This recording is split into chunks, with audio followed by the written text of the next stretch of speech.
Prioritaskan lansia dan siswa Pemkot Ambon batasi kapasitas angkot. Pemerintah Kota Ambon hingga kini masih membatasi jumlah penumpang transportasi umum selama pemberlakuan pembatasan kegiatan masyarakat atau PPKM. Juru bicara Satgas COVID-19 Kota Ambon, Joy Andrians, mengatakan pembatasan 50% penumpang dari kapasitas angkutan lantaran pengguna terbanyak berasal dari kalangan siswa dan warga lanjut usia. Sementara kedua kelompok rentan itu terpapar COVID-19 dan diketahui capaian vaksinasi keduanya masih rendah di Kota Ambon.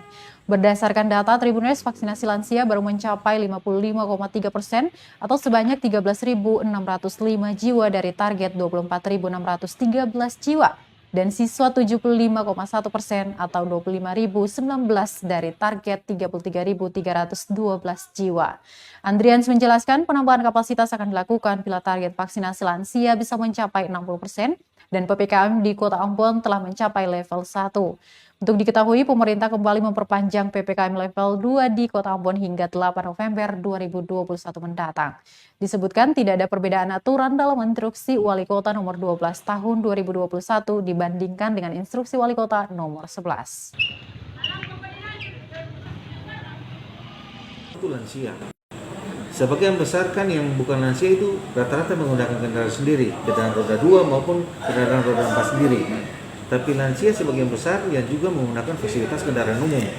Sehingga itu menjadi pertimbangan Satgas untuk bagi angkot kita tetap kenai 50%.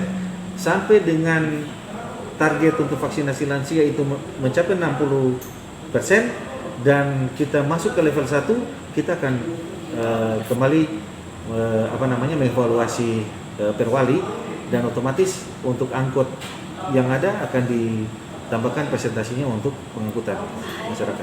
Oke, itu otomatis. Jadi itu alasan dasarnya di situ. Oke.